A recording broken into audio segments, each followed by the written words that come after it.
जय हिंद दोस्तों, मैं VK भास्कर आप सभी का भास्कर जॉब एकेडमी चैनल पर स्वागत करता हूं और उम्मीद करते हैं कि आप लोग पूरा खुश होंगे क्योंकि अब NTPC का एग्ज़ाम डेट आ गया है और NTPC का एग्ज़ाम डेट आते ही आप लोगों में एक नया जोश पैदा हुआ होगा। तो चलिए उस जोश को और थोड़ा सा हम जोश इसमें प्रदान करना चाहेंगे और शुरू करते हैं NTPC प्रीवियस ईयर का मैथ सॉल्यूशन। तो चलिए बिना बातचीत के देखते हैं पहला क्वेश्चन और करते हैं इसका सॉल्यूशन। और पूरा क्वेश्चन जितना भी क्वेश्चन है 30 क्वेश्चन, पूरा क्वेश्चन का कॉन्सेप्ट वाइज सॉल्यूशन होगा। इसीलिए आप लोग वीडियो को पूरा देखिए और इससे क्या होगा कॉन्सेप्ट वाइज सॉल्यूशन से कि आपका जितना भी क्वेश्चन है अलग अलग चैप्टर से जो रहता है कॉन्सेप्ट उसका तैयार होगा और कॉन्सेप्ट तैयार होगा तो आप क्वेश्चन फिर से आएगा तो उस क्वेश्चन को इजी वे में बना सकते हैं। और मेरे सॉल्यूशन का तरीका पता ही है कि पेन फ्री भी रहता है और आप उन स्टूडेंट के लिए भी फ़ायदा होता है जो कुछ मैथ नहीं पढ़ा है, बस उनके पास माइंड होना चाहिए समझने के लिए। तो चलिए देखते हैं पहला क्वेश्चन। पहला क्वेश्चन है, रितेश ने 36 रुपये में एक पेन बेचा, ठीक है, और 20% का लाभ कमाया। यदि इसे 33 रुपये में बेचा जाता तो लाभ या हानि का प्रतिशत क्या हो सकता था। चलिए देखिए 36 रुपये में पेन बेचा तो कितने प्रतिशत का लाभ कमाया, 20% का लाभ कमाया। देखिए किसी भी सामान का क्रय मूल्य जो होता है परसेंटेज में कितना होता है, क्रय मूल्य परसेंटेज में 100% होता है। 20% लाभ कमाया तो इसका मतलब बेचा कितना में होगा, 20% लाभ कमाना का मतलब बेचा कितना में होगा, 120% में। कितना में, 120% में, ठीक है। और 120% का वैल्यू कितना दिया हुआ है क्वेश्चन में, 36 रुपये दिया हुआ है, ठीक है।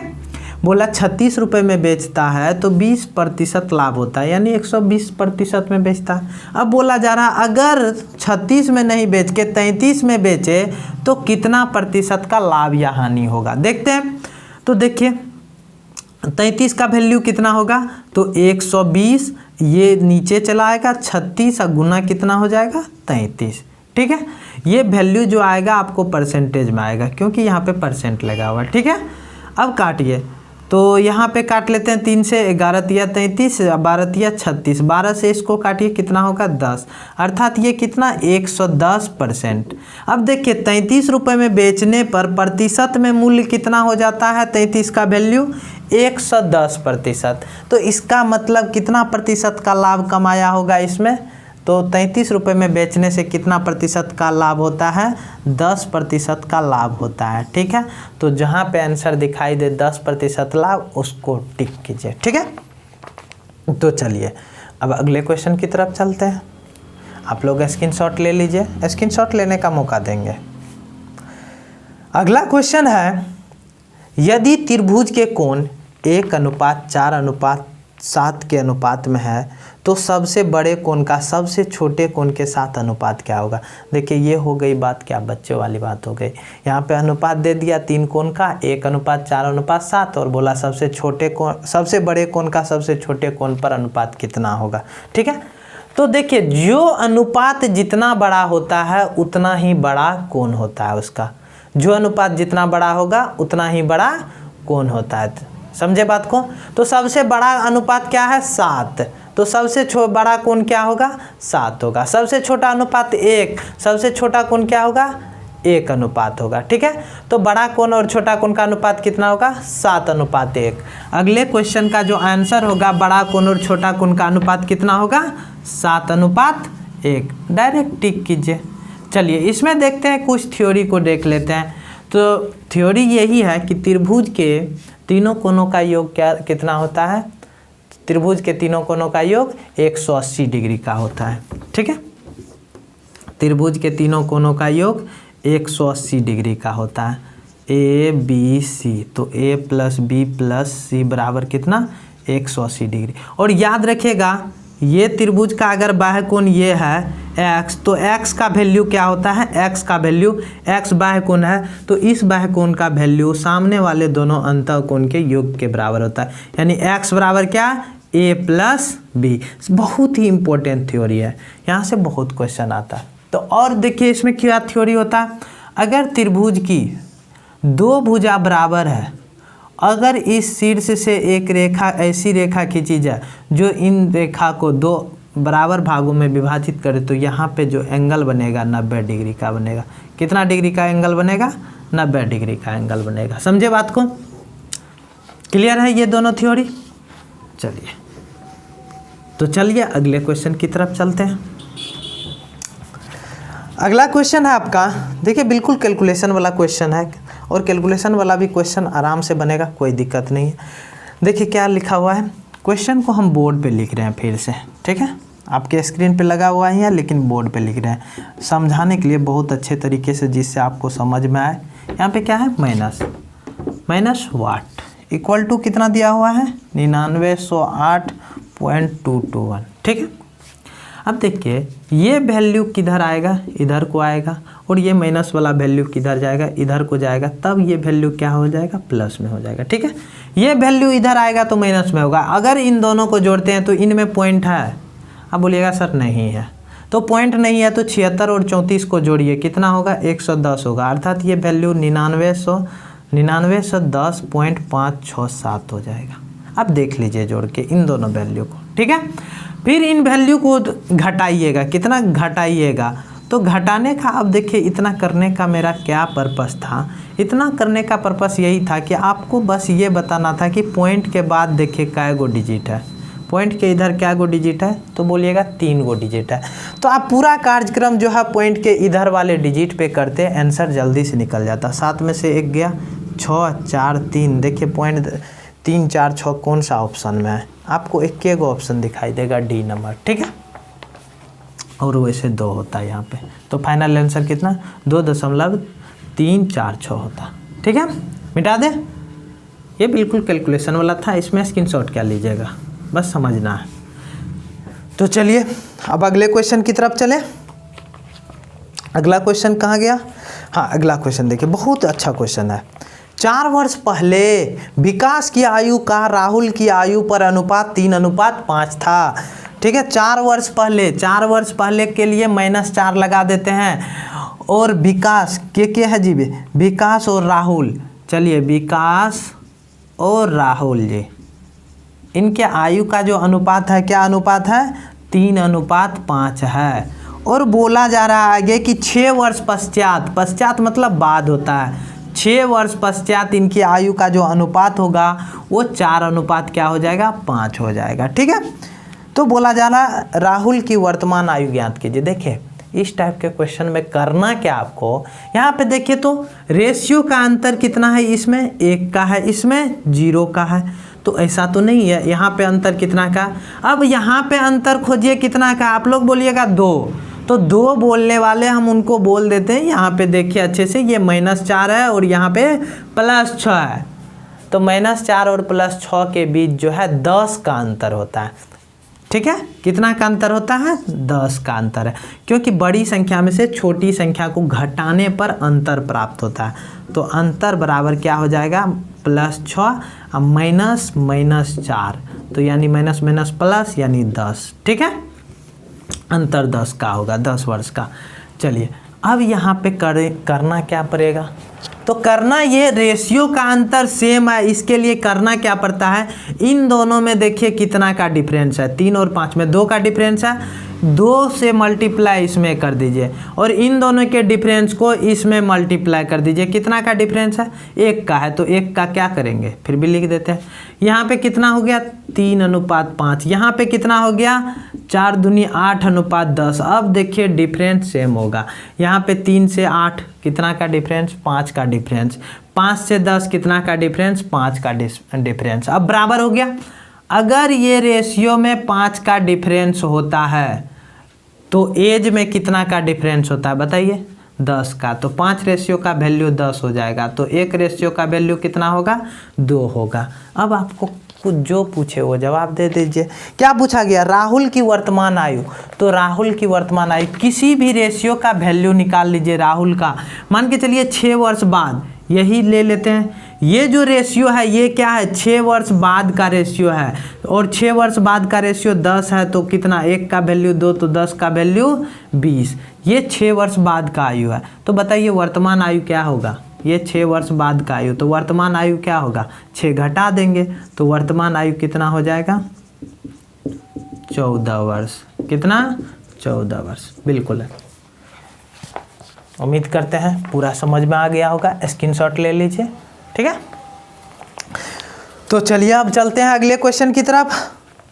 अगला क्वेश्चन है, एक थोक व्यापारी ने 1 रुपये में 7 बालों की क्लिप खरीदी, ठीक है, और 40% का लाभ पाने के लिए 1 रुपये में कितना बेचना चाहिए, ठीक है। अब देखते हैं कि क्लिप को बेचने के लिए किस रेट पे बेचना पड़ेगा। तो आप लोगों को पता है, नहीं पता है तो अभी याद कर लीजिए। जब वस्तु की बात है तो वहाँ पे क्या कर दीजिए, सभी वैल्यू को क्या कर दीजिए, उल्टा दीजिए। यानी क्रय मूल्य जो दिया हुआ है उसको विक्रय मूल्य मान लीजिए, जो विक्रय मूल्य दिया हुआ है उसको क्रय मूल्य मान लीजिए। आपका क्वेश्चन तुरंत सोल्व हो जाएगा, बिल्कुल तुरंत सोल्व हो जाएगा। आप अप्लाई कीजिएगा क्वेश्चन सब में, देखिएगा इसका रिजल्ट बिल्कुल जल्दी आ जाएगा। अब यहाँ पे क्या है, देखिए 7 बालों की क्लिप खरीदी, इसको मान लीजिए 1 रुपये में 7 बालों की क्लिप खरीदी ना, मान लीजिए ये खरीदा वाला है, ये रियल में तो क्या है, क्रय मूल्य है, हम मान लेते हैं विक्रय मूल्य है। यानी 40% लाभ हुआ तो प्रतिशत में विक्रय मूल्य कितना, 40% लाभ लेने के लिए 140%, इसको मान लेते हैं 7 को विक्रय मूल्य है, ठीक है। क्या मान लेते हैं, विक्रय मूल्य। हमें रियल में विक्रय मूल्य निकालना है, हम प्राप्त क्या करेंगे, हम निकालेंगे क्या, क्रय मूल्य निकालेंगे, और क्रय मूल्य निकालेंगे तो आंसर किसका निकल जाएगा, विक्रय मूल्य का निकल जाएगा। तो 140 का वैल्यू 7, तो 100% का वैल्यू कितना जी, 7/140 गुना कितना हो जाएगा, 100। अब देखिए 7 दूनी 14, 20, 20 पंचे कितना, 100, यानी 100 का वैल्यू कितना, 5। ये तो निकाले हम क्रय मूल्य यानी कॉस्ट प्राइस यानी CP, ये सेलिंग प्राइस था, ठीक है। तो लेकिन आपको क्वेश्चन में दिया हुआ था CP यानी क्रय मूल्य तो 7 दिया हुआ था, 1 रुपये में 7 सामान। लेकिन हम बोले कि जब भी वस्तु की गणना किया जाए तो वस्तु की गणना में आप क्या कीजिए, उल्टा वैल्यू मान लीजिए। क्या करना है, उल्टा वैल्यू मानना है। तो आपका यहाँ पे ये जो 5 निकला है क्रय मूल्य, ये क्या हो जाएगा, 40% लाभ लेने के बाद विक्रय मूल्य हो जाएगा। तो ये जो 5 निकला है ये वैल्यू होगा 1 रुपये में, उसे कितना क्लिप बेचना पड़ेगा, 5 क्लिप बेचना पड़ेगा। समझ गए बात को, 1 रुपये में कितना क्लिप बेचना पड़ेगा, 5 क्लिप बेचना पड़ेगा। बस बिल्कुल आसान, कोई तरह का दिक्कत नहीं, ठीक है। चलिए तब अगले क्वेश्चन की तरफ बढ़े, स्क्रीनशॉट ले लीजिए। हमको हर बार नहीं बोलना है, ठीक है। आप लोग अपना देख लीजिए, जब हम ऐसा लगे आप लोगों को कि हम साइड हो चुके हैं तो स्क्रीनशॉट आप लोग ले लीजिए। चलिए अगले क्वेश्चन की तरफ बढ़ते हैं। क्या है अगला क्वेश्चन, अपर्णा एक वस्तु के क्रय मूल्य में 50% अधिक अंकित करती है, अनुमानित रूप से कितनी छूट दी जाए कि 10% लाभ प्राप्त हो। देखिए अंकित मूल्य, अरे अंकित मूल्य कितना अंकित कर देती है अपर्णा, 50% अधिक अंकित कर देती है। मान लेते हैं कि तब 150% है, कितना है, 150 है, प्रतिशत लिख देते हैं 150, 50% अधिक, क्रय मूल्य था 100, 50% अधिक कर दिया तो कितना, 150। हम चाहते हैं कि 10% लाभ हो, तो इसका मतलब विक्रय मूल्य कितना होगा, इसका मतलब विक्रय मूल्य बताइए कितना होगा। क्रय मूल्य तो 100 का होता है, विक्रय मूल्य 10% लाभ हो तो इसका मतलब विक्रय मूल्य कितना होगा, 110 होगा। कितना का छूट दिए जी, 40 का छूट दिए। कितना पे दिए, 150 पे दिए, गुना 100 कर दीजिए, ठीक है। 50 दूनी 100, 50 दिया 150, अब नहीं कटेगा ना, ये 40 नहीं कटेगा, 40/3, 40 दूनी 80 कितना, 80/3। आपको क्या निकालने बोला गया है, अनुमानित रूप से कितना छूट है। तो अनुमानित रूप से छूट कितना, 27 दिया 81, तो 27 के आसपास, कितना, 27 के आसपास होगा, ठीक है। चलिए उम्मीद करते हैं समझ गए होंगे। 150 अंकित मूल्य था, विक्रय मूल्य 110 होगा। छूट कितना का, 40 का। किस पे छूट मिलता है, अंकित मूल्य पे मिलता है। फटाक से परसेंटेज निकाल देंगे, छूट परसेंट हो गया आंसर। चलिए अगले क्वेश्चन, कंप्यूटर जी लगा दीजिए अगला क्वेश्चन। क्वेश्चन क्या है, देखिए, यदि संख्या के 5/7 का 70% 90 के बराबर हो तो संख्या क्या होगी। अरे क्या लिखा हुआ क्वेश्चन में, संख्या का 5/7 का मतलब गुना होता है, 5/7 भाग का 70%, 70% का मतलब 70/100 बराबर कितना, 90 के बराबर है। देखिए फटाक से बनेगा, 0 0 कट गया, 7 से 7 कट गया, 5 दूनी 10 हो गया, तो संख्या बराबर कितना होगा जी, कितना होगा संख्या बराबर, ये नीचे में वैल्यू 2 है, इधर जाएगा मल्टीप्लाई हो जाएगा, 90 गुना 2 कितना होगा, 180 के बराबर हो जाएगा। ठीक है, समझ में आ गया। तो चलिए अगला क्वेश्चन देखते हैं, समझ में आ गया तो ठीक है। चलिए अगला क्वेश्चन है 24 नंबर का। इस क्वेश्चन में थोड़ा सा लग रहा है कि दम है, दम है तो हम भी देखते हैं कि कितना दम है। देखिए सॉल्यूशन इसका क्या, पीहू और आयु एक वृत्ताकार ट्रैक जिसका व्यास कितना है, 28 मीटर है, एक वृत्ताकार ट्रैक है, ये मान के चलिए ट्रैक है, इस पे पीहू और आयु दौड़ रहा है। ठीक है, पीहू की गति 48 किलोमीटर प्रति घंटा है, पीहू की गति 48 मीटर प्रति सेकेंड है, और आयु की गति कितना, 40 मीटर प्रति सेकेंड है। उन्होंने समान बिंदु से समान समय पर समान दिशा में दौड़ना शुरू किया, हर चीज में समान लगा हुआ। ठीक है, वे एक दूसरे से पहली बार में पुनः कब मिलेंगे। देखिए इसका कॉन्सेप्ट समझिए, व्यास 28 है तो त्रिज्या कितना होगा, 14 होगा। इस वृत्ताकार ट्रैक का व्यास कितना 28 था तो त्रिज्या कितना 14 होगा। अब हम यहीं पे परिधि निकालें, सरकमफ्रेंस निकालें, तो परिधि बराबर होता है 2πr, तो परिधि बराबर 2πr, 2 गुना 22/7 गुना 14। ठीक है, ये कट जाएगा, 22 दूनी 44 दूनी 88, यानी 88 मीटर का टोटल ट्रैक है। यहाँ से अगर यहाँ तक का लंबाई देखें तो कितना है, 88 है। आपको पता है ये परिधि क्या होता है, चारों तरफ की लंबाई का योग होता है। ठीक है, 88 मीटर का। अब देखिए मान के चलिए पीहू और आयु यहाँ से चलना प्रारंभ किए, तो एक सेकेंड में देखिए कितना का अंतर होता है, 8 मीटर का अंतर होता है। एक सेकेंड में कितना का अंतर होता है, 8 मीटर का अंतर होता है।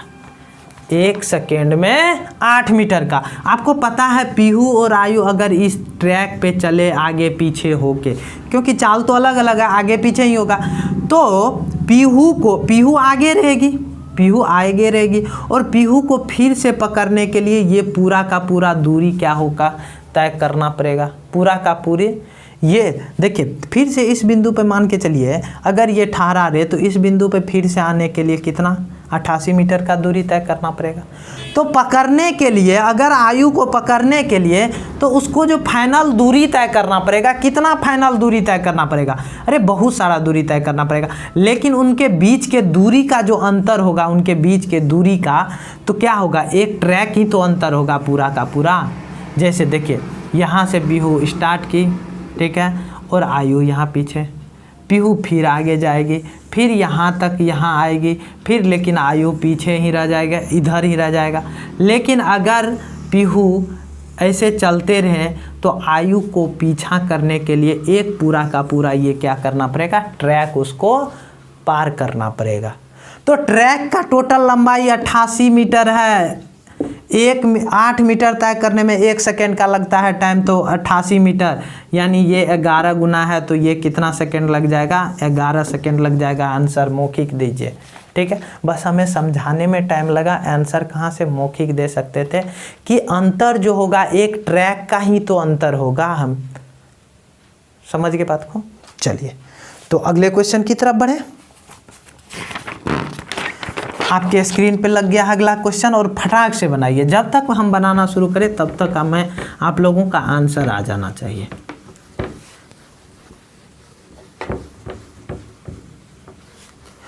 चलिए अगला क्वेश्चन है, एक संख्या प्रणाली में 11,509 को एक निश्चित संख्या से विभाजित करने पर मुकेश को 71 अंक भागफल के रूप में और शेषफल के रूप में 7 अंक मिलते हैं। विभाजक क्या है? तो आपको एक चीज़ पता होगा, बहुत पढ़े होंगे बचपन में ही बहुतों बार, भाज्य बराबर क्या होता है?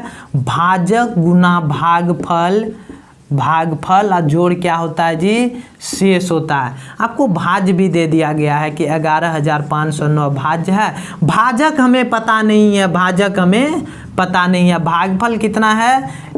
71 है और शेष कितना है?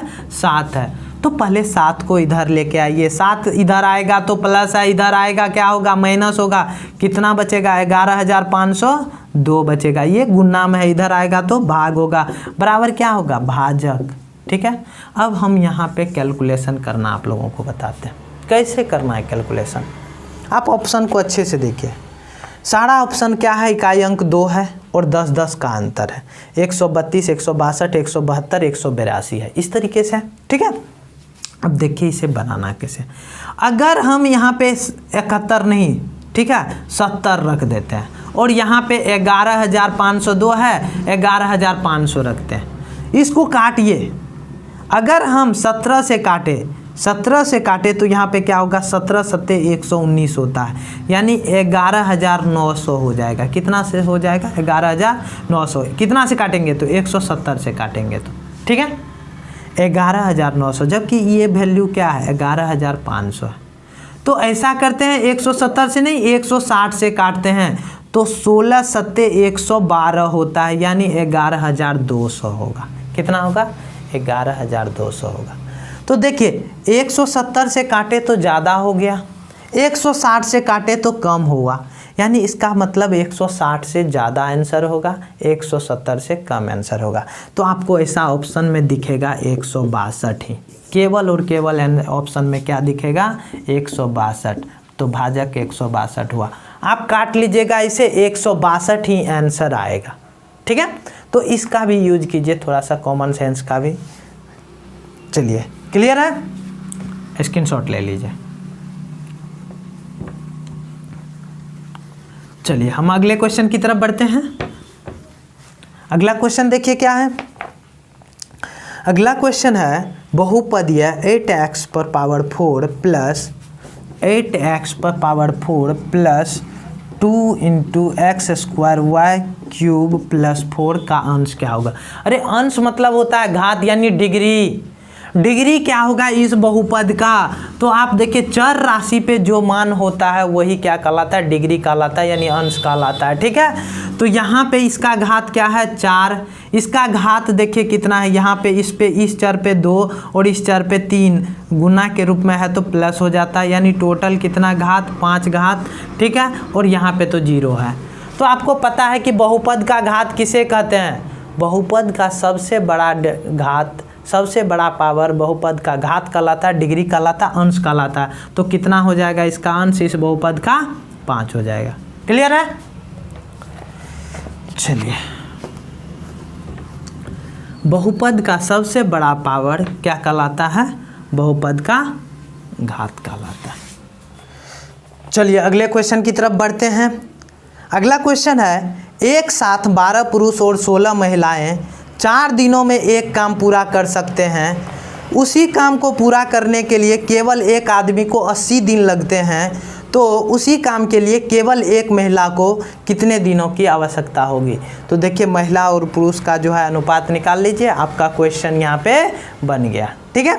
तो महिला और पुरुष का देखिए अनुपात कैसे निकाला जाता है। 12 पुरुष है तो पुरुष के लिए हम एम का प्रयोग करेंगे, एम फॉर मैन।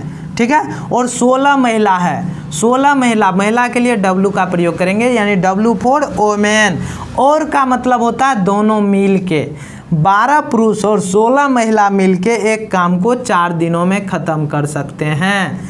और लिखा हुआ है उसी काम को, यानी यही काम, ये जो टोटल काम है इसी काम को एक पुरुष जो है यानी एक एम एक मैन कितना दिन में करता है? 80 दिन में करता है। ठीक है। अब यहाँ पे हम रेशियो निकाल लेते हैं मैन और वोमेन का। इसे मल्टीप्लाई कीजिए, कितना होगा? या यहाँ पे काट दीजिए, 20 होगा काट के। इधर क्या 12m प्लस 16w बराबर कितना? 20m। ठीक है। इसको उधर लेके जाइएगा तो 16W बराबर क्या बचेगा आपके पास, इसे इधर लेके आइए, कितना 8M, काट दीजिए 2, यानी W/M बराबर कितना 1/2। तो ये जो अनुपात निकलता है ये क्षमता का अनुपात निकलता है, यानी आदमी का क्षमता 2 है और औरत का क्षमता 1 है, यानी आदमी एक दिन में 2 काम कर सकता है तो औरत एक दिन में 1 ही काम करेगा, ठीक है। कहने का मतलब हुआ क्षमता यहाँ पे कुछ अलग अलग है। आदमी 2 रुपये कमाता है तो औरत 1 रुपये कमाएगा एक दिन में। तो आदमी को ख़त्म करने में 80 दिन लगता है, आदमी को ख़त्म करने में कितना दिन लगता है, 80 दिन लगता है। तो याद रखिएगा समय जो होता है वो क्षमता का उल्टा होता है। क्यों? क्योंकि देखिए आदमी का क्षमता तो यहाँ पे 2 गुना है, तो क्षमता 2 गुना है तो काम जो करेगा कम दिन में करेगा महिला से। तो पुरुष अगर 80 दिन लगाता है तो महिला कितना लगाएगा, इसका 2 गुना लगाएगा, क्योंकि क्षमता तो आधा है। तो महिला को कितना दिन टाइम लगेगा, अकेली महिला को 160 दिन का टाइम लगेगा। क्लियर है? ये जो रेशियो निकला है एक पुरुष और एक महिला का निकला, इसीलिए हम यही बना दिए पटाख से, ठीक है। चलिए अगले क्वेश्चन की तरफ चलते हैं, इसका स्क्रीनशॉट ले लीजिए और कंप्यूटर जी आप अगला क्वेश्चन लगा दीजिए। चलिए अगला क्वेश्चन है, 3 साल के लिए ₹500 पर 7% प्रतिवर्ष की दर से, 700 पर 10% प्रतिवर्ष की दर से, 1000 पर 4% प्रतिवर्ष की दर से कुल साधारण ब्याज प्राप्त की। देखिए इतना क्वेश्चन लिखा है ना, कुछ नहीं है, आपको पता है 3 वर्ष, 1 वर्ष में 7% ब्याज मिलता है तो 3 वर्ष में कितना 21% मिलेगा। कितना मिलेगा 21%। तो पहला देखिए टर्म, पहला 500 रुपये का कितना ब्याज 21%, कितना 7% लेता है ना जी, 500 पे कितना प्रतिशत लेता है 7%। समय हर जगह जो है कितना रहेगा 3 साल ही रहेगा, हर जगह कितना 3 साल। 7 या 21 1%, 500 का 1% कितना 5 होता है, तो 7 या 21 पंचे कितना 105। फिर देखिए अगला कितना अमाउंट है 700 रुपये पे वो 10% ब्याज लेता है, यानी कितना 10 या 30, 10 या 30%, 1% 7 के बराबर, तो 30% कितना 210 रुपये के बराबर, ठीक है।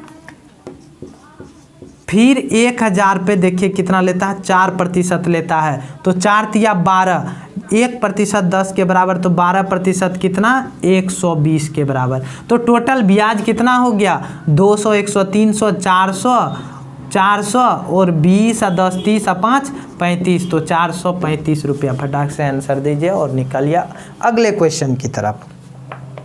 चलिए स्क्रीनशॉट ले लीजिए और अगला क्वेश्चन देखते हैं क्या है। अब कंप्यूटर जी अगला क्वेश्चन लगा दीजिए।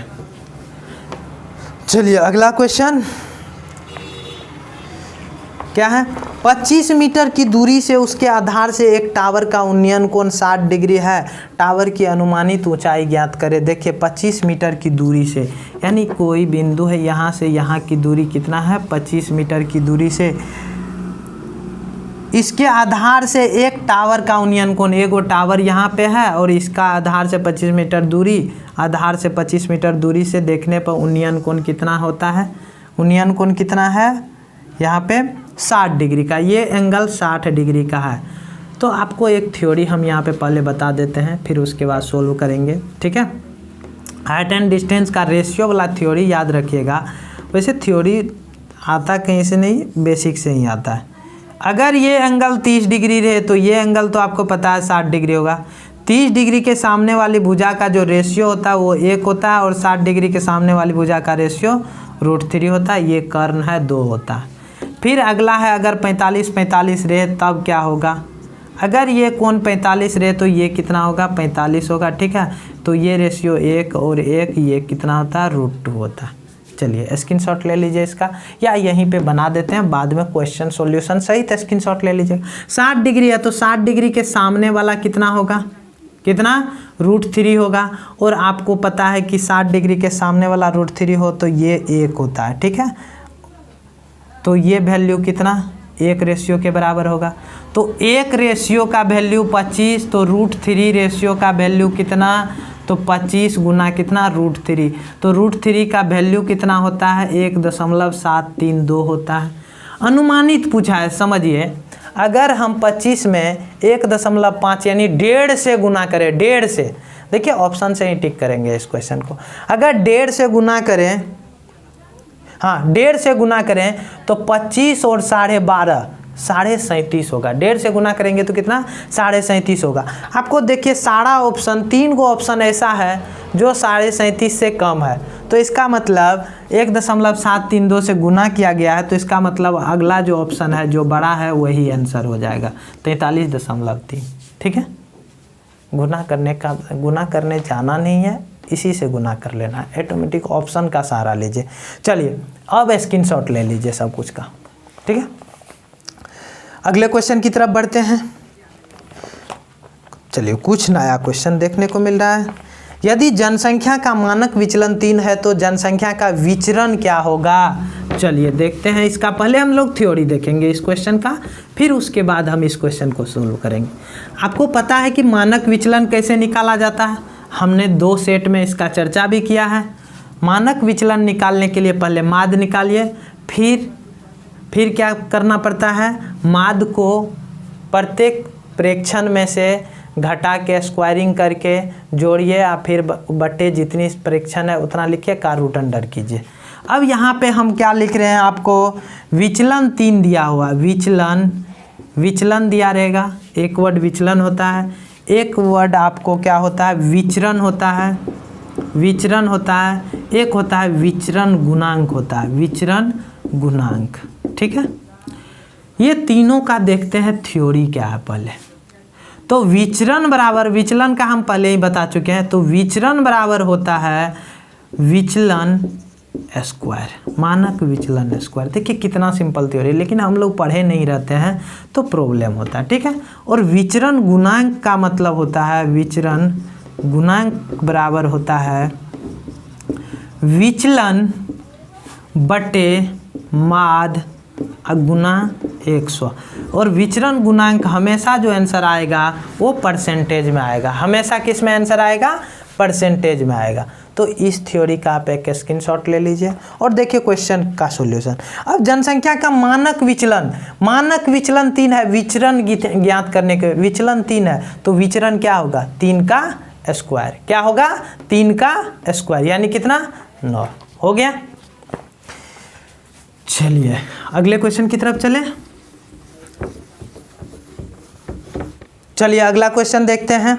अरुण और अमित एक काम के हिस्से को क्रमशः 9 दिन और 12 दिन में कर सकते हैं यदि वे एकांतर दिनों के लिए काम करते हैं। एकांतर दिन का मतलब समझिए, एकांतर दिन का मतलब होगा कि एक दिन अरुण करेगा और एक दिन दूसरे दिन अमित करेगा, फिर तीसरे दिन अरुण करेगा और चौथे दिन अमित करेगा, फिर 5वें दिन अरुण करेगा और छठे दिन अमित करेगा। इसी तरह से काम खत्म किया जाएगा और अमित पहले काम शुरू करता है, लेकिन यहाँ पे कंडीशन दे दिया गया क्या, अमित काम शुरू करता है। तो पहला दिन अमित, दूसरा दिन अरुण, तीसरा दिन अमित, चौथा दिन अरुण, 5वां दिन अमित, छठा दिन अरुण, इस तरीके से काम करेगा। और बोला जा रहा है फिर तो कितने दिनों में पूरे काम का 35/36 काम खत्म हो जाएगा। तो देखिए अच्छे से कि अरुण है, अरुण काम को 9 दिनों में ख़त्म कर सकता है और अमित काम को कितना दिनों में ख़त्म कर सकता है, 12 दिनों में ख़त्म कर सकता है। तो इसका जो टोटल वर्क होता है, टोटल वर्क निकालने के लिए 9 और 12 का हम लोग क्या करते हैं, एलसीएम लेते हैं। ठीक है, एलसीएम कितना होगा, 36 होगा। फिर आप दोनों का क्षमता निकाल लीजिए, यानी अब समझ लीजिए कि काम कितना था, 36 काम था। काम कितना, 36 काम, और 36 काम को 9 दिन में ख़त्म करता तो एक काम कितना दिन में करेगा, 4 दिन में करेगा। 36 काम को 12 दिन में ख़त्म करता है तो एक काम को कितना दिन में करेगा, 3 दिन में करेगा। समझ गए, अति तो एक दिन में कितना काम करेगा, 3 काम करेगा। 36 काम को 9 दिन में ख़त्म करता है तो एक दिन में कितना काम करेगा, 4 काम करेगा। समझ गए बात को, क्लियर है यहाँ तक कॉन्सेप्ट, यहाँ तक ये क्षमता होता है। अब देखिए बोला जा रहा है पूरे काम का 35/36 भाग, यानी 35/36 का मतलब क्या हुआ, इस 36 काम में 35 काम कितने दिनों में ख़त्म हो जाएगा, ये मतलब हुआ। समझ गए बात को। तो पहला दिन अमित, फर्स्ट रोज अमित करेगा, ठीक है, पहला दिन अमित करेगा तो कितना काम खत्म कर लेगा, 3 काम खत्म कर लेगा। फिर दूसरा दिन, यहाँ पे लिख रहे हैं फर्स्ट डे। फिर सेकेंड डे जो है काम कौन करेगा, अरुण करेगा, अरुण करेगा। और अरुण कितना काम करेगा, एक दिन में 4 काम करेगा। तो आप देखिए फाइनल जो 2 दिन में काम होता है, 2 दिन में कितना काम होता है, 7 काम होता है, ठीक है। फिर तीसरा दिन कौन करेगा, अमित करेगा, ठीक है। फिर चौथा दिन अरुण करेगा। इस तरीके से जोड़ा में कितना 35 काम खत्म करने के लिए कितना 5 जोड़ा दिन लगेगा। कितना जोड़ा दिन लगेगा, 5 जोड़ा दिन लगेगा।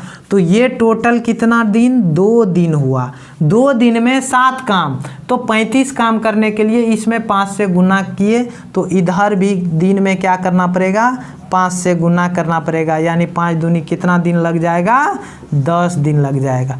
कहने का मतलब हुआ 2 दिन में 7 काम करता है तो 35 काम कितना दिन में करेगा, तो 10 दिन में करेगा। हो गया क्वेश्चन का सॉल्यूशन, आप लोग स्क्रीनशॉट ले सकते हैं, ठीक है। चलिए अगला क्वेश्चन देखिए। अगला क्वेश्चन क्या बोल रहा है, अगला क्वेश्चन है 10 अवलोकनों का माद 17 है, एक और अवलोकन को शामिल किया जाता है और नया माद 16 हो जाता है, फिर 11वां अवलोकन का माद कितना होगा। अरे देखिए 10 का वैल्यू जो है 17 है और 11वें के शामिल होने से वैल्यू 16 हो जाता है। इसको मौखिक बनाना चाहे तो कैसे बनाएंगे, देखिए ये 16 है, टोटल 11 गो वैल्यू था। मान लेते हैं कि 11 गो वैल्यू, अगर 11वां अगर 17 होता तो इसका माद टोटल कितना होता, 17 होता। 11वें आदमी का अवलोकन कितना 17 होता तो माद तो 17 होता, लेकिन 16 एक एक कम गया तो टोटल कितना कमा, 11 आदमी पे एक एक कमा तो कितना 11 माइनस हो जाएगा, यानी 11वें का कितना हो गया वैल्यू 6 हुआ। यहाँ समझ में नहीं आएगी ये मौखिक बातें तो आप लोग के पास बेसिक है। 17 गुना 10 कितना 170, 11 गुना 16 कितना 176, यानी 10 का वैल्यू कितना 170, 11 टोटल का वैल्यू 176। इसका मतलब 11वां का जो अवलोकन का मान होगा कितना होगा 176 माइनस 170, यानी कितना 6 होगा। आप इस तरीके से भी बेसिक से समझ सकते हैं, ठीक है। मिटा दें। चलिए अगला देखिए, अगला क्वेश्चन। अगला क्वेश्चन है यदि S एक ऋजु रेखा PQ का मध्य बिंदु है। देखिए PQ एक ऋजु रेखा है, PQ, S जो है इसका मध्य बिंदु है, ये दोनों पॉइंट बराबर होगा, PS और SQ बराबर होगा क्योंकि S क्या है मध्य बिंदु है, ठीक है।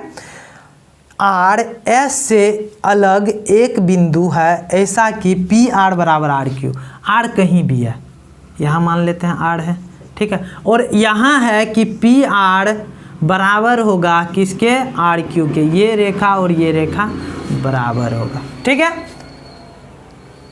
तब देखिए यहाँ पे कुछ एंगल दिया गया है और एंगल को 90 डिग्री के बराबर किया गया, तो 90 डिग्री के बराबर कौन सा एंगल होगा। हम आप लोगों को कुछ देर पहले थ्योरी बताए थे ट्रायंगल का, ठीक है। ट्रायंगल का थ्योरी बताए थे कि अगर ये तीसरा, ये दोनों भुजा बराबर हो और तीसरी भुजा आधी आधी हो तो ये जो एंगल होगा ये 90 डिग्री का एंगल होगा। समझे बात को। तो देखिए 90 डिग्री कौन सा एंगल है, 90 डिग्री के बराबर कौन कौन सा एंगल है, PSR एंगल PSR या QSR एंगल QSR, आपको जहां ऑप्शन में दिखता है मार दीजिए। देखिए C नंबर ऑप्शन देखिए PSR जो है 90 डिग्री के बराबर दिया गया है, वो ऑप्शन क्या होगा, बिल्कुल सही होगा, ठीक है। और बाद बाकी PRS 90 डिग्री, PRS 90 डिग्री नहीं होगा, कभी भी नहीं होगा, ठीक है। इसी तरीके से ऑप्शन को आप एलिमिनेट कर सकते हैं और इस ऑप्शन को सही मार सकते हैं, थ्योरी के आधार पे। चलिए अगला क्वेश्चन की तरफ बढ़े। चलिए अगला क्वेश्चन देखिए क्या है। अगला क्वेश्चन है, जलाल अमित और फिरोज साझेदारी करते हैं। जलाल ने अमित से 4 गुना ज़्यादा निवेश करता है। तो याद रखिएगा, साझेदारी में, पार्टनरशिप में क्या होता है, जितना का निवेश किया जाता है लाभ भी उसी रेशियो में मिलता है। आप निवेश कीजिएगा कम रुपए, बोलिएगा लाभ हमको ज़्यादा दीजिए, तो ऐसा नहीं होता। ऐसा कब होता है, जब कुछ कंडीशन लागू होता है। तो यहाँ पे अगर कोई कंडीशन नहीं लागू हो, अगर कोई कंडीशन लागू नहीं हो तो लाभ उसी में रेशियो में मिलेगा जिस रेशियो में निवेश किया है। समझे बात को। तो देखिए जलाल और अमित, जलाल जे और ए, जलाल और अमित में क्या है, जलाल ने अमित से 4 गुना निवेश किया, अमित से 4 गुना किया। अगर अमित 1 रुपये निवेश किया तो जलाल कितना किया होगा, 4 रुपये किया होगा। ठीक है। और फिरोज ने जितना निवेश किया था उसका 3/4 अमित निवेश किया। तो 3/4 का देखिए, फिरोज जितना निवेश किया था उसका 3/4 अमित निवेश किया। तो अमित होगा 3 और फिरोज होगा कितना, 4। ठीक है। तो यहाँ पे अमित और फिरोज का रेशियो क्या है, 3/4। अब इसको मिटाएं। ठीक है। आपको पता है कि ये बराबर करने के लिए, इक्वल करने के लिए, ये 1 है, इसको 3 बनाना है, इसको 3 बनाना है। तो इसमें 3 से मल्टीप्लाई करेंगे, 3 से मल्टीप्लाई करेंगे तो इसमें भी हो जाएगा 12, ये 3, इधर क्या है, अमित 3 है। अब ये बराबर हो गया। ठीक है। अब देखिए क्या बोला जा रहा है, द्वितीय वर्ष के अंत में अर्जित कुल लाभ 19,000 रुपया हुआ। तो देखते हैं किस अनुपात में निवेश किया, जलाल अमित और फिरोज। जलाल अमित और फिरोज यहाँ पे आ जाइएगा, डायरेक्ट इस 3 को नहीं जोड़ दे। 12 3 15 4 19, टोटल मिला के 19 रेशियो का निवेश किया था। तो लाभ भी 19 रेशियो में ही प्राप्त होगा। 19 का वैल्यू 19,000, तो 1 रेशियो का वैल्यू कितना जी, 1,000 होगा। तो आपको पूछा क्या गया है, पूछा गया है जलाल के हिस्से का पता लगाइए। जलाल का हिस्सा है कितना, 12, तो 1 का वैल्यू 1,000, तो 12 का वैल्यू कितना होगा, 12,000 रुपया। ठीक है। चलिए अगले क्वेश्चन की तरफ बढ़ते हैं। अगला क्वेश्चन देखिए क्या है, x + 1 बटे x बराबर 2 हो तो x³ + 1 बटे x³ भाग x⁻18 + 1 बटे x⁻18 का मान क्या होगा। देखिए ये तभी संभव है, x + 1 बटे x तभी संभव है जब क्या हो, x का वैल्यू 1 हो। कैसे, इसको तोड़ेंगे। देखिए इसको अगर हम तोड़ते हैं, इसको अगर हम तोड़ें तो x बटे x होगा प्लस 1 बटे x बराबर क्या होगा, 2 होगा। ठीक है। ये कट जाएगा, 1 होगा। तो 1 बटे x बराबर कितना हो जाएगा, आप ही लोग बताइए।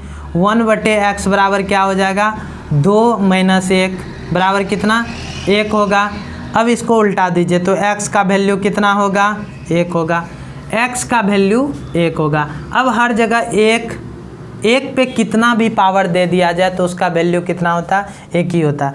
1 + 1 2, 2 बटे 1 2 भागा 1 + 1 2, 2 बटे 1 कितना, 2, और 2 भागा 2 कितना, 1 आंसर। ठीक है। इसको मौखिक कर सकते थे, x का वैल्यू हम 1 रख लेते, पता चल जाता पुटिंग मेथड से। ठीक है। चलिए अगले क्वेश्चन की तरफ बढ़े हम। चलिए अगला क्वेश्चन आपके स्क्रीन पे लग गया है, बनाइए अगला क्वेश्चन और देखिए किस तरीके से सोल्व होगा। अगला क्वेश्चन है, प्रकाश घर की ऊंचाई समुद्र तल से 20 मीटर ऊपर है। समुद्र तल से प्रकाश घर की ऊंचाई कितना है, 20 मीटर ऊपर है। एक जहाज समुद्र में अवनमन कोण, प्रकाश घर के ऊपर से, प्रकाश घर के ऊपर से जब देखा जाता है तो एक जहाज का अवनमन कोण कितना होता है, 30 डिग्री। यहाँ पे जहाज का मतलब एरोप्लेन नहीं हुआ, शिप हुआ, यानी समुद्री जहाज। ठीक है। तो समुद्र मान के चलिए ये समुद्र है। ठीक है। और प्रकाश घर ये है, थोड़ा नीचे बनाते हैं, ये समुद्र है। प्रकाश घर ये है, यहाँ पे प्रकाश घर है, लाइट है लगा हुआ। और यहाँ से जब देखा, ये ऊंचाई कितना है समुद्र तल से प्रकाश घर का 20 मीटर है, और यहाँ से जब देखा जाता है तो यहाँ पे जहाज है, ठीक है। और अवनमन कोण यहाँ पे इसको कितना डिग्री का मिलता है, 30 डिग्री का मिलता है। ये एंगल 30 डिग्री, तो ये भी कितना होता है, 30 डिग्री होता है, ठीक है। और आपको तभी हम बता ही चुके हैं ये 30 डिग्री होता है, तो 30 डिग्री के सामने वाली भुजा का जो रेशियो होता है वो 1 होता है, और ये वाला जो रेशियो होता है वो √3 होता है, ठीक है। 1 का वैल्यू 20, तो √3 का वैल्यू कितना, 20√3। आगे पूछा क्या जा रहा है क्वेश्चन कि प्रकाश घर के आधार से जहाज की दूरी, जहाज यहाँ है, प्रकाश घर के आधार से जहाज की दूरी कितना, 20√3 मीटर। हो गया आंसर, कोई दिक्कत नहीं, ठीक है। चलिए अगले क्वेश्चन की तरफ हम बढ़े। अगले क्वेश्चन की तरफ बढ़िए। देखिए हाइट एंड डिस्टेंस में बस फिगर आप बना लिए तो क्वेश्चन का सोल्व यूँ हो जाएगा। अगला क्वेश्चन है, एक वितरण का माध्य 15 है तथा और मानक विचलन 5 है, गुणांक भिन्नता का मूल्य क्या होगा। हम अभी जस्ट बताए आप लोगों को थ्योरी। तो गुणांक बराबर थ्योरी क्या होता है जी, गुणांक का थ्योरी क्या होता है, विचलन बटे माध्य गुना 100, और ये जो होता है आंसर परसेंटेज में होता है। विचलन कितना है, 5 है, माध्य कितना है, 15 है, गुना 100 कीजिए, 5 तिया 15 यानी 100/3 बराबर 33.33% आंसर, ठीक है। चलिए अगले क्वेश्चन की तरफ बढ़िए। हाँ देखिए अगला क्वेश्चन क्या है, 2000 रुपये पर 9 मार्च 2010 से 21 मई 2010 तक 8.25%, 8.25% की दर से लगभग साधारण ब्याज कितना होगा। कहाँ से कहाँ तक देखिए, 9 मार्च से कितना, 21 मई तक। अब देखिए 21 मई तक है, 9 मार्च में अब कितना दिन बच गया, टोटल कितना दिन बच गया, कितना 22 दिन बच गया है। मार्च के बाद अप्रैल 30 दिन का, अप्रैल के बाद मई कितना दिन का, मई 21 दिन का, ठीक है। सबको जोड़िएगा कितना होगा, टोटल 73 दिन होगा। कितना दिन, 30 20 50 20 70 2 1 3, 73 दिन। अब 73 दिन का ब्याज निकालना है, ठीक है। अब देखिए ब्याज बराबर क्या होता है, मूलधन है आपको 2000 दिया हुआ, दर है 8.25, गुना समय है 73, इसको साल में परिवर्तित कर दीजिए, यानी 365 से भाग आपको देना पड़ेगा, अब बटे 100 कीजिए, ठीक है। पॉइंट हटाएंगे, 00 आ जाएगा, 000 कैंसिल होगा। क्लियर है यहाँ तक। 73 से इसको काटिएगा 5 मरतबे कटेगा, ठीक है। अब देखिए यहाँ पे 2 से इसको काटिए 5 मरतबे कटेगा। अब इसको 5 से काटिए तो 82 दूना कितना होता है जी, 164 165 होगा। 5 से इसको काटिएगा 16 दूना 32 1 33 होगा। तो यानी कितने रुपए ब्याज के रूप में मिलेगा, एसआई बराबर कितना हो जाएगा, 33 रुपये हो जाएगा। आंसर हो गया, ठीक है। 5 से देखिए भाग देने का तरीका, हम जो यहाँ पे भाग दे रहे थे तुरंत 5 से काट देते थे। कैसे काटते थे तो देखिएगा, अगर आपको बोल दिया जाए कि 18 में 5 से भागा दीजिए, ठीक है, कुछ नहीं करना है, 18 को 2 गुना कर दीजिए, 18 को 2 गुना कर दीजिए, 1 दशमलव बैठा दीजिए 1 अंक के बाद, यही हो जाएगा। अगर आपको बोल दिया जाए 5 से भागा दीजिए 55 में, ठीक है, आपको कुछ नहीं करना है, 5.5, 5 का 2 गुना कीजिए, एगो 5 का, इधर वाले 5 का 2 गुना कीजिए, कितना 10, 1 बढ़ा के लिख दीजिए 11 होगा। जैसे यहाँ पे आप देख लीजिएगा 45/5 भागा दीजिए, वैसे तो जानते हैं 9 होगा, लेकिन कैसे, 4 दूनी 8 1 9, 4 दूनी 8 1 9, ठीक है। 95 में 5 से भागा दीजिए, 9 दूनी 18 1 19, ठीक। उसी प्रकार यहाँ पे दिए हैं, 5 से काटे 82 दूनी 164 होता है, 1 बढ़ गया 165, फिर 165 को 5 से काटे 16 दूना 32 1 33 लिख दिए फटाक से तुरंत। तो कुछ कैलकुलेशन आपको आना चाहिए जहाँ पे तुरंत बन जाए क्वेश्चन, ठीक है। तो चलिए इसे मिटाते हैं और अगले क्वेश्चन की तरफ बढ़ते हैं। अगले क्वेश्चन की तरफ बढ़िए और देखिए कि अगला क्वेश्चन है क्या, और आप लोग बनाने का प्रयास कीजिए। अगला क्वेश्चन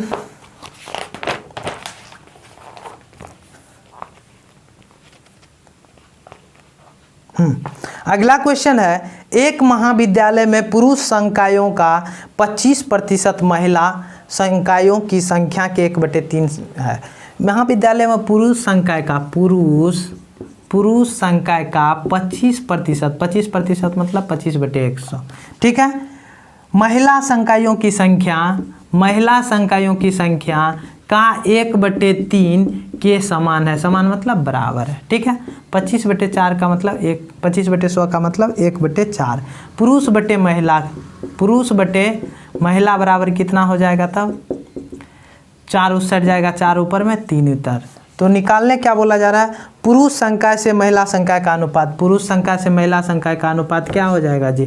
4/3 यानी कितना? 4:3 हो गया आंसर, ठीक है। समझ गए जी?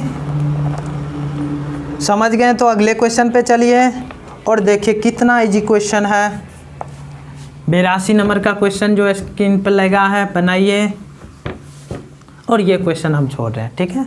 आप लोग कमेंट बॉक्स में आंसर दीजिएगा, नहीं छोड़े। चलिए देखते हैं, बना देते हैं। 0.5 गुना 0.5 गुना 0.005 गुना 500, ठीक है। अब देखिए पॉइंट उड़ाएंगे तो नीचे में 2 0 होगा, ये 2 0 कट जाएगा, ठीक है। 25 25 125 25 625। पॉइंट कितना मतलब पॉइंट कितना अंक के बाद होगा?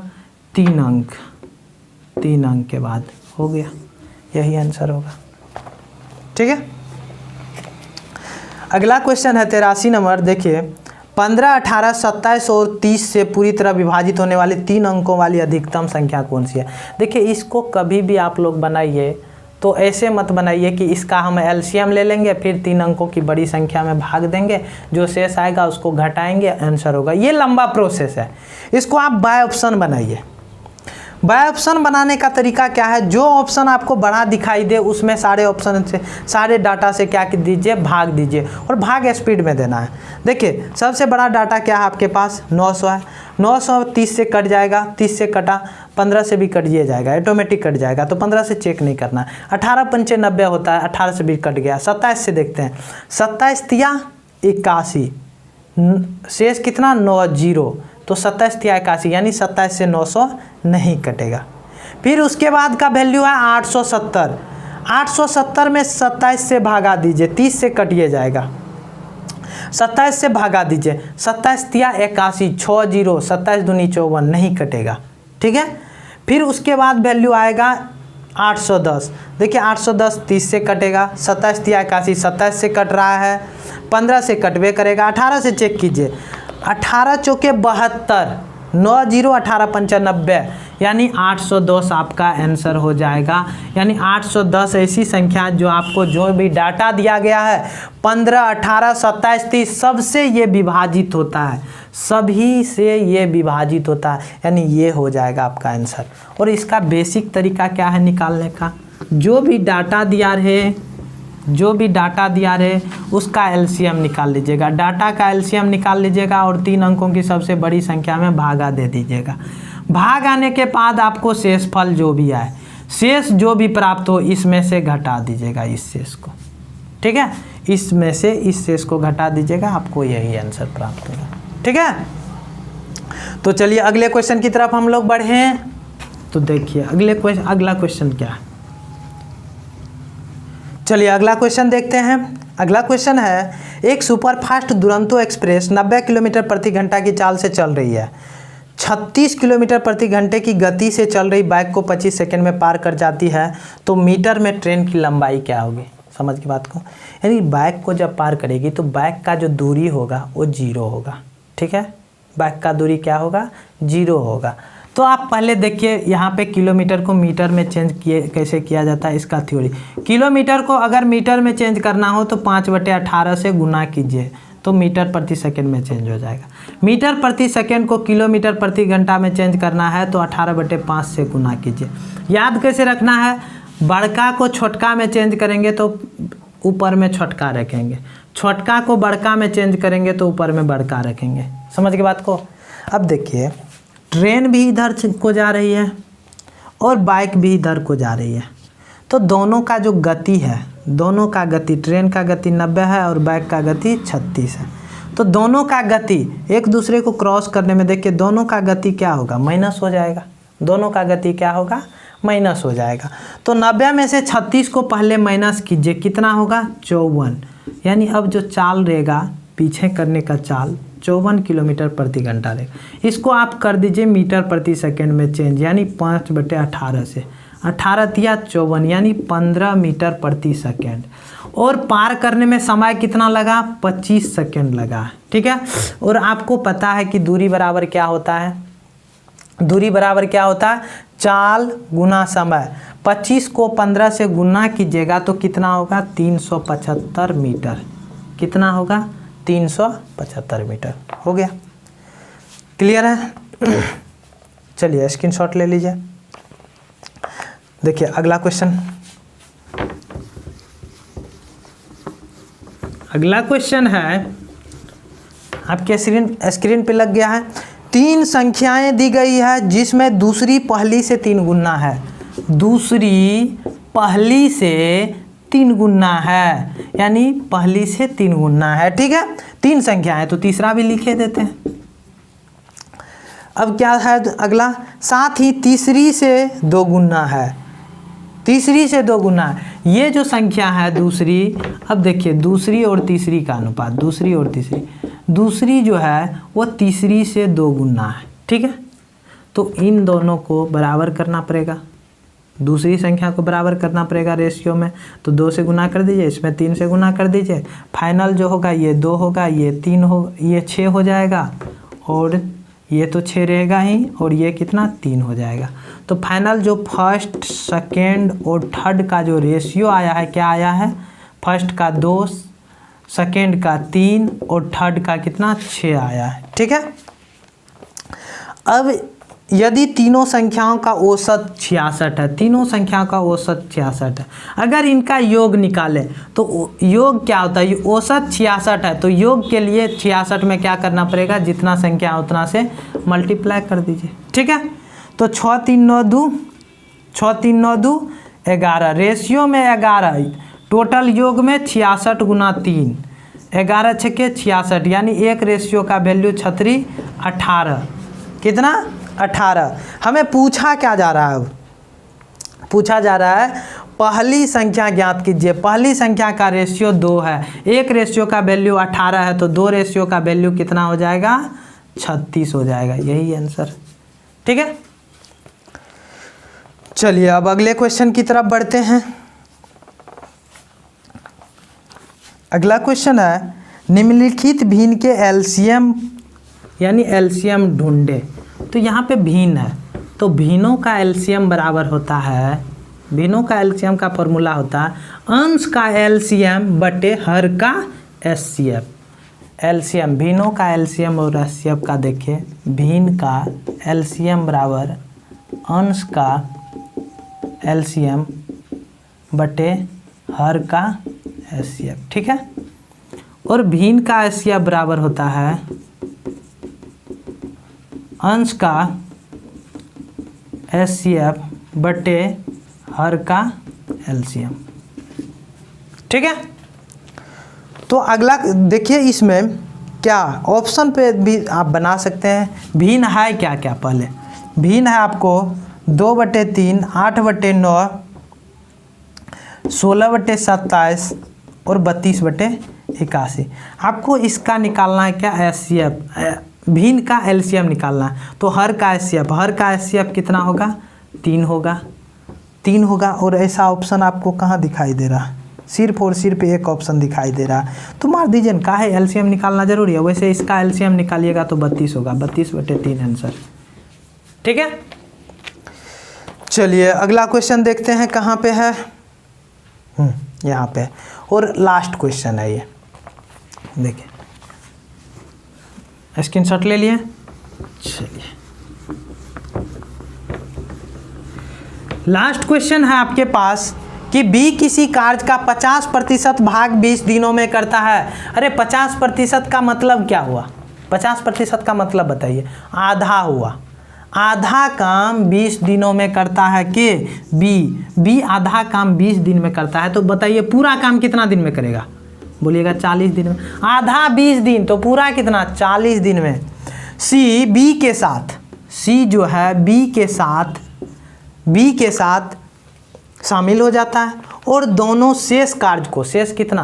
50% कर लिया, शेष कितना? 50%, यानी आधा बचा। आधा कितना दिन में? 4 दिनों में करता है। तो आधा 4 दिन में करता है दोनों मिलके, तो पूरा काम कितना दिन में करेगा? 8 दिन में करेगा। क्लियर है यहाँ पे? तो सी अकेले पूरे कार्य को कितने दिन में कर सकता है? तो चलिए समझिए इस बात को। तो आपको पता है, फॉर्मूला भी बता चुके हैं हम कि वैसे सी अकेला निकालना है तो सी अकेला का होगा 40 गुना 8 बटे इन दोनों का अंतर, यानी 32। तो 8 चौके 32, 4 से इसको काटिए 10, यानी सी कितना दिन में करेगा? 10 दिन में। तो इसका जो फॉर्मूला होता है, यानी थ्योरी जो होता है, थ्योरी क्या बताएं? ए किसी काम को अगर x दिन में करे और ए बी अगर y दिन में करे तो b अकेला कितना दिन में करेगा? x गुना y बटे x माइनस y। एक थ्योरी और बताए थे, ए अकेला एक काम को x दिन में, b अकेला y दिन में करता है, तो a और b मिलके क्या होता है थ्योरी? x गुना y बटे x प्लस y। जब दो आदमी का बात आए तो इसी मेथड पे बनाइए, फॉर्मूला के ही मेथड पे आपको तुरंत बन जाएगा। जैसे c का देखिए वैल्यू तुरंत आ गया। और यहाँ पे पूरा काम इसलिए निकालना पड़ा क्योंकि सी बोल रहा है कि अकेले पूरे काम को कितना दिन में करेगा। तो पूरा काम को करने के लिए पूरा का डाटा यहाँ पे लगाना पड़ेगा। समझे बात को? तो चलिए आप लोग कमेंट जरूर कीजिएगा इस वीडियो में कि आप लोगों को वीडियो कैसा लगता है। और अब एग्ज़ाम डेट आ गया है, अब आप लोग अपने साथ बहाना मत मारिएगा कि पढ़ने में मन नहीं लगता है, सर एग्ज़ाम डेट फाइनल है ही नहीं कुछ कि कब एग्ज़ाम होगा।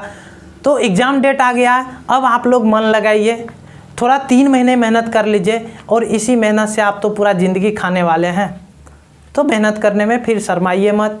3 महीने की मेहनत से अगर पूरा ज़िंदगी भर आराम से खाते हैं, एक सुरक्षित लाइफ जीते हैं, तो आप सोचिए कि 3 महीने कितना इम्पोर्टेंट है आपके लिए। चलिए मिलते हैं फिर अगले वीडियो में, तब तक आप लोग अपना ख्याल रखिए और खूब पढ़िए। थैंक यू, धन्यवाद।